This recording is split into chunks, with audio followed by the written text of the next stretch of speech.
Olá a todos, estamos mais uma vez aqui reunidos para estudarmos a obra de Allan Kardec, o Livro dos Espíritos, tá? A gente está começando um novo capítulo hoje, o capítulo 8º do livro 2º, tá? A gente vai falar um pouquinho nesse capítulo aqui sobre sono, sonhos, tá? E para dar início aqui ao capítulo, nós vamos para a pergunta 400, tá? O espírito encarnado permanece de bom grado no seu envoltório corporal? É como se perguntasses se ao encarcerado agrada o cárcere. O espírito encarnado aspira constantemente à sua libertação, e tanto mais deseja ver-se livre do seu invólucro, quanto mais grosseiro é este. Pergunta 401.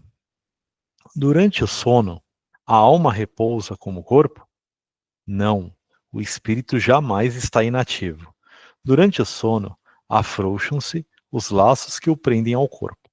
E não precisando este, então, da sua presença, ele se lança pelo espaço e entra em relação mais direta com os outros espíritos. Pergunta 402. Como podemos julgar da liberdade do espírito durante o sono? Pelos sonhos. Quando o corpo repousa, acredita-o, tem o espírito mais faculdades do que no estado de vigília. Lembra-se do passado e algumas vezes prevê o futuro. Adquire maior potencialidade e pode pôr-se em comunicação com os demais espíritos, quer deste mundo, quer do outro. Dizes frequentemente: tive um sonho extravagante, um sonho horrível, mas absolutamente inverossímil. Enganaste. É a miúde uma recordação dos lugares e das coisas que viste, ou que verás em outra existência ou em outra ocasião. Estando entorpecido o corpo, o espírito trata de quebrar seus grilhões e de investigar no passado ou no futuro. Pobres homens, que mal conheceis os mais vulgares fenômenos da vida. Julgai-vos muito sábios, e as coisas mais comezinhas os confundem.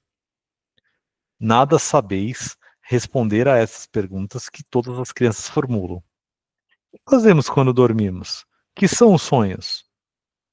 O sono liberta a alma parcialmente do corpo. Quando dorme, o homem se acha por algum tempo no estado em que fica permanentemente depois que morre. Tiveram sonos inteligentes os espíritos que, desencarnando, logo se desligam da matéria. Esses espíritos, quando dormem, vão para junto dos seres que lhes são superiores. Com estes viajam, conversam e se instruem. Trabalham mesmo em obras que se lhes deparam concluídas, quando volvem, morrendo na terra, ao mundo espiritual. Ainda essa circunstância é de molde é de molde a vos ensinar que não deveis temer a morte, pois que todos os dias morreis, como disse um santo. Isto pelo que concerne aos espíritos elevados. Pelo que respeita ao grande número de homens que, morrendo, têm que passar longas horas na perturbação, na incerteza de que tantos já vos falaram, esses vão, enquanto dormem, ou a mundos inferiores à terra, onde os chamam velhas afeições, ou em busca de gozos quiçá mais baixos do que os que em aqui tanto se deleitam. Vão beber doutrinas ainda mais vis, mais ignóbeis, mais funestas do que as que professam entre vós. E o que gera a simpatia na terra é o fato de sentir-se o homem, ao despertar, ligado pelo coração àqueles com quem acaba de passar 8 ou 9 horas de ventura ou de prazer. Também, as antipatias invencíveis se explicam pelo fato de sentirmos em nosso íntimo que os entes com quem antipatizamos têm uma consciência diversa da nossa. Conhecemos-los sem nunca os termos visto com os olhos. É ainda o que explica a indiferença de muitos homens. Não cuidam de conquistar novos amigos, por saberem que muitos têm que os amam e lhes querem. Numa palavra, o sono influi mais do que supondes na nossa vida. Graças ao sono, os espíritos encarnados estão sempre em relação com o mundo dos espíritos. Por isso é que os espíritos superiores assentem, sem grande repugnância, em encarnar entre vós. Quis Deus que, tendo de estar em contato com o vício, pudessem eles ir retemperar-se na fonte do bem, a fim de igualmente não falirem. quando se propõem a instruir os outros. O sono é a porta que Deus lhes abriu, para que possam ir ter com seus amigos do céu. É o recreio depois do trabalho, enquanto esperam a grande libertação, a libertação final, que os restituirá ao meio que lhes é próprio. O sonho é a lembrança do que o espírito viu durante o sono.